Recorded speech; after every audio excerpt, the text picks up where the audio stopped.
Acabamos de escuchar esta lectura amplia, con muchas ideas, sobre San José Obrero y, por tanto, las características principales que debe tener el trabajo de un cristiano. Vamos ahora, en este rato de meditación, a seguir considerando este mismo tema.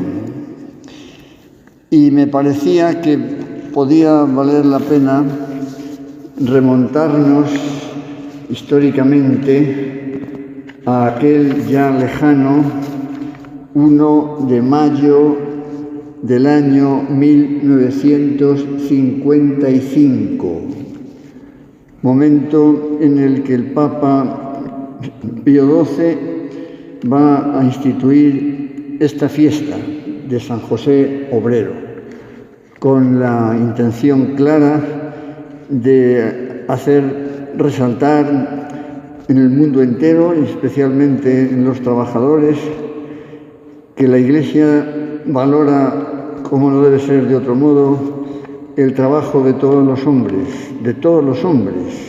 en cualquier nivel profesional en el que nos situemos. Y si se quiere, se podría poner un énfasis un poco particular en el mundo de lo que, sobre todo en aquellos tiempos, siglo pasado, entendíamos por los obreros. Hombres, en su mayoría, quizá también algunas mujeres, que tenían un trabajo poco cualificado, con una formación también, por tanto, un poco específica. Y con no poca frecuencia sufrían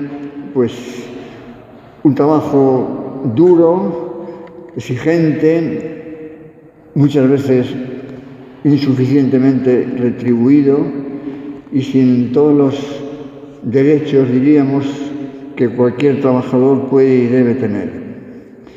Por eso tenía entonces esta conmemoración del 1 de mayo, desde antes, siglo anterior, primeros años del siglo XX, una característica bastante reivindicativa, cuando no a veces incluso un poco contraria a la misma Iglesia.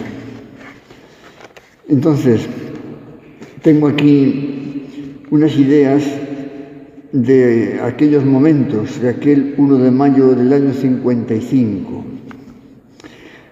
escrito por un testigo presidencial de aquel acontecimiento.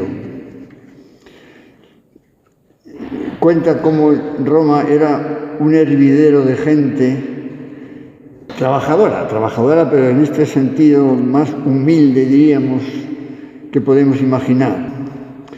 Una riada inmensa de vida, de calor, de entusiasmo, dice, montones de camiones cargados de trabajadores que con sus instrumentos de trabajo avanzaban hacia la plaza de San Pedro, para participar en esta primera celebración litúrgica de San José Obrero. Una multitud alegre y sencilla, gritando: ¡Viva Cristo trabajador! ¡Vivan todos los trabajadores! ¡Viva el Papa! Se habían reunido allí una multitud, 200.000 hombres, se dice, que se reunieron aquel día en aquella fiesta, que querían cambiar lo que con frecuencia esas reuniones habían tenido, más bien, como digo, de una actitud reivindicativa. No es que la reivindicación, en la medida que sea justa, es justa, qué duda cabe. Lo malo es ya cuando se pueda meter el rencor, la lucha de clases propia de mentalidades marxistas, comunistas, que no solamente no arregla nada, sino que lo estropea mucho más, porque desde el odio no se puede arreglar nada, se cometen todavía mayores tropelías, mayores injusticias. Y aquellos hombres, lógicamente una mentalidad cristiana, querían que las reuniones tuvieran otra orientación, otra finalidad. De pronto aparece la figura blanca del vicario de Cristo, mientras había como esos gritos de viva al Papa, se hizo el silencio y el Papa Pío XII dijo, entre otras cosas, ¿cuántas veces nos hemos afirmado y explicado el amor de la Iglesia hacia los obreros?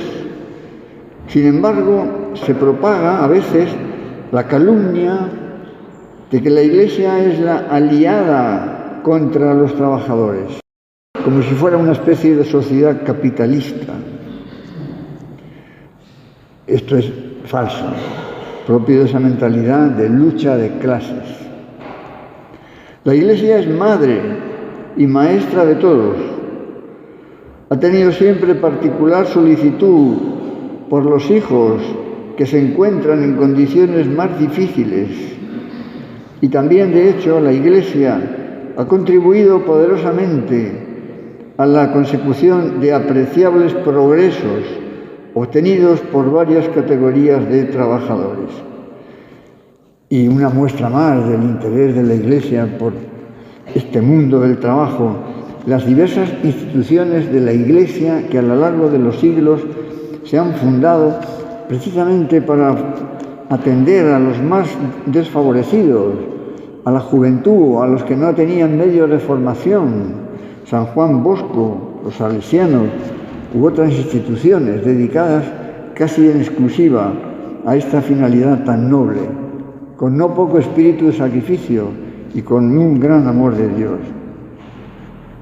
El 1 de mayo, esto ya no son palabras del Papa, son comentarios de este testigo, del que escribe luego la crónica. El 1 de mayo había nacido en el calendario bajo el signo del odio. Desde mediados del siglo XIX, esa fecha se identificaba en la memoria y en la imaginación de muchos en grandes ciudades llenas de multitudes con una actitud beligerante. Era un día de paro total en el que el mundo de los proletarios recordaba a la sociedad burguesa hasta qué punto había quedado a merced del odio de los explotados. Y esa fiesta de la lucha de clases iba a transformarse por completo en una fiesta litúrgica, solemnísima, con un hermoso oficio propio y su misa también propia. Decía el Papa Pío XII, aquí, en este día 1 de mayo, que el mundo del trabajo se ha adjudicado como fiesta propia, nos, como entonces se llamaban los papas, nos, el vicario de Cristo, queremos afirmar de nuevo, solemnemente, este deber y compromiso, con la intención de que todos reconozcan la dignidad del trabajo y que en esta fiesta se inspire la vida social y las leyes fundadas sobre la equitativa repartición de derechos y de deberes. Bueno, pues es como un recuerdo un poco histórico, ¿verdad? Pero que nos viene bien para darnos cuenta del papel tan grande que la Iglesia ha jugado siempre y que quiere jugar en este mundo nuestro, con todas las personas, porque los trabajadores somos todos, no solo los que se pudieran llamar más habitualmente los obreros. Y luego se recuerda cómo, por eso San José como modelo, San José como modelo, y con él la Virgen, también trabajadora, tenía que lavar más de una vez pues su humilde casa y barrer el pobre taller de José y preparar la comida, y José carpintero. Aunque no es una cosa que esté completamente demostrada, pero en fin, algunos padres apostólicos como San Justino dice que llegaron a ver San Justino siglo I, siglo II, que llegaron a ver arados romanos trabajados en el taller de Nazaret. Bueno, sí, no sabemos si hay un total fundamento histórico, pero en fin, parece que la tradición así lo asigna. Desde luego, si aquellos arados romanos hubieran sido trabajados por las manos de José, no deberíamos tener ninguna duda de que eran también obra de las manos de Jesús, cual sería un valor impagable esos arados toscos romanos.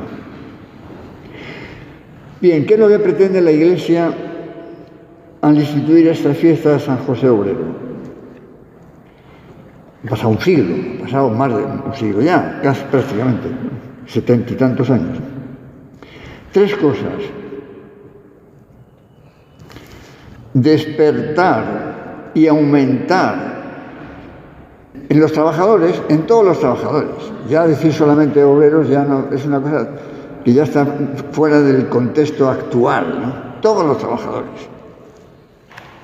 Despertar y aumentar en los trabajadores la fe en el Evangelio y la admiración y el amor por Jesucristo trabajador. Primera finalidad, lo que hemos oído antes, relacionar nuestro trabajo con el destino con el que Dios quiso crear al hombre. El trabajo no es un castigo que se deba al pecado original. Al pecado original se debe trabajar con sudor, con agotamiento, incluso no poder trabajar, o trabajar y no tener la retribución adecuada, o no tener la seguridad necesaria. Eso sí que son consecuencias del pecado original.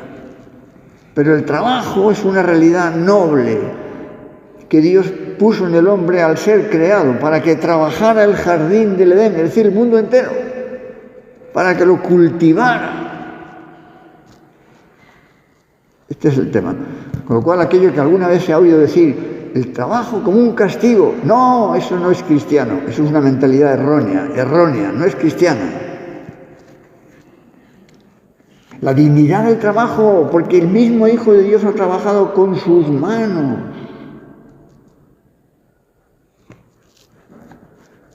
Que no es solo trabajo manual, cualquier trabajo. El de María, madre de casa, de familia. El de José, pues un profesional. Hoy llamaríamos, tendría un buen taller de carpintería, de ebanistería. Y así a todos los niveles. ¿Y cuál es el trabajo más importante de cara a Dios? Pues no cabe ninguna duda. ¿Cuál es el trabajo más importante para Dios? No tiene ninguna duda.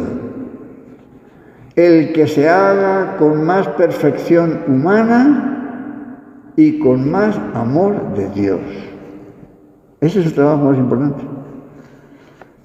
Es aquello que decía el fundador Lepuré en la Universidad de Navarra, en aquellas reuniones de los años 60, con el rector, con los profesores, con mucha gente. Él mismo se hacía esa pregunta, muy en la misma línea de lo que acabo de decir. ¿Quién es el trabajo más importante en la universidad? ¿El del rector o el de las señoras de limpieza? Decía, depende. Desde luego, decía, si las señoras de la limpieza hacen su trabajo con más perfección humana y con más amor de Dios, el trabajo de las señoras de limpieza es más importante de cara a Dios que el trabajo del rector. Así es. Así es. Esto es una enseñanza cristiana importantísima, que nos habla de la dignidad del trabajo, del valor corredentor del trabajo, y que por supuesto obliga a los que tienen que organizar la sociedad, las empresas, etcétera, a saber respetar a la dignidad de todo trabajo, a cualquier nivel, además de poner los medios para que cualquiera pueda promocionarse, pueda formarse bien, pueda desarrollar su trabajo con gozo, con mentalidad de servir a la sociedad. ¿Cuál es el arma, el instrumento que cualquier hombre o mujer tiene en principio para ser útil a la sociedad? Su trabajo. Con su trabajo sirve a los demás. Podríamos decir, parafraseando, si un trabajo no sirve para servir, no sirve para nada. Una obra de arte, aunque no parezca que tenga una finalidad, tiene una enorme importancia también, ¿verdad? Una manera de servir, la belleza de una obra de arte, ¿verdad? Que nos habla de Dios, en último término. Bueno, pues primer fin, el que acabo de decir.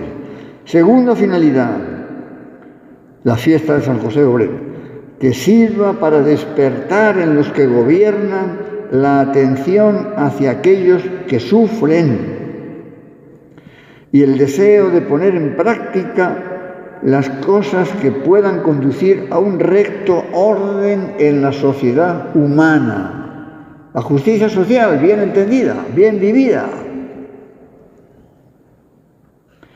Y tercero, que sirva para corregir en la sociedad los falsos criterios mundanos que en tantas ocasiones llegan a penetrarla por completo. Criterios mundanos. Pensar en el trabajo para ganar todo el dinero que se pueda, aunque otros a lo mejor no ganen lo suficiente, o cosas por el estilo. Es decir, los desórdenes que pueda meter el hombre con un modo injusto de trabajar y de organizar las cosas. No digamos nada ya, la corrupción, el servirse de los medios públicos para el provecho propio, en vez de para servir a la sociedad, etcétera, etcétera. Pocos años después, el año 59, el Papa Juan XXIII, San Juan XXIII, decía, vale la pena recordar, también por la antigüedad ya de estos textos que son verdaderamente históricos ya: oh glorioso San José, que velaste tu incomparable y real dignidad de guardián de Jesús y de la Virgen María, bajo la humilde apariencia de artesano, y con tu trabajo sustentaste sus vidas. Protege con amable poder a los hijos que te están especialmente confiados. Tú conoces sus angustias y sus sufrimientos, porque tú mismo los probaste al lado de Jesús y de su madre. No permitas que, oprimidos por tantas preocupaciones, olviden el fin para el que fueron creados por Dios. No dejes que los gérmenes de la desconfianza se adueñen de sus almas inmortales. Recuerda a todos los trabajadores que en los campos, en las oficinas, en las minas, en los laboratorios de la ciencia, no están solo para trabajar, gozar y servir, sino que junto a ellos está Jesús, con María, madre suya y nuestra, para sostenerlos, para enjugar el sudor, para mitigar sus fatigas. Enséñales a hacer del trabajo, como hiciste tú, un instrumento altísimo de santificación. Instrumento altísimo de santificación, el trabajo. Esto es lo que, y llegando ya a nuestros días, esto es lo que en la historia de la Iglesia predico en el Concilio Vaticano II. Esto es lo que San José María, el fundador de Opus Dei, predicó incansablemente, apoyándose en San José, al que tenía una enorme devoción, al que consideraba maestro de vida interior en el trabajo. Decía, José ha sido en lo humano maestro de Jesús. Le ha tratado diariamente con cariño delicado, ha cuidado de él con abnegación alegre.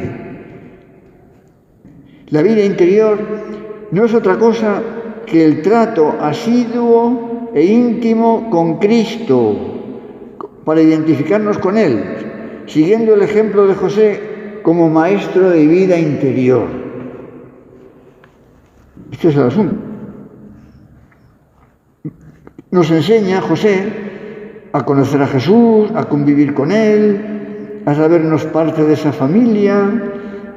Nos hace ver la importancia de ser personas corrientes, un padre de familia, un trabajador que se ganaba la vida con el esfuerzo de sus manos. Y esto está lleno de un enorme significado y de una enorme riqueza ascética. Bien, es la hora, tenemos que ir terminando. No quería dejar de recordar que también San José María comparaba a San José con José del Antiguo Testamento, el que liberó, el que va a sacar a sus hermanos de Egipto, de la esclavitud, bueno, luego con Moisés, ¿verdad? Pero quiero decir, al que acudían para que les ayudara. Y su padre Jacob decía, id a José, ite a Joseph, id a José. Pues nosotros podemos decirlo ahora pensando no solo ya en el trabajo, sino pensando también, ya que San José es patrono de la Iglesia Universal, podemos decir, vamos a José, vayamos a José, ahora en estos días, concretamente, como patrono de la Iglesia Universal, para encomendarle la elección del nuevo Papa. Además, estamos empezando el mes de mayo, pues vamos a José, como esposo de la Virgen, para que nos enseñe a tratarle como Él le trató. Otro modo importante de acudir a José, que nos enseñe a tratar a la Virgen y, por supuesto, al Señor, a Jesús. Y el último recuerdo ya para el Caballero de Gracia. Estamos en su iglesia y el Caballero de Gracia tenía también un gran amor a la Virgen y a San José. Los titulares de este oratorio son María Inmaculada y San José.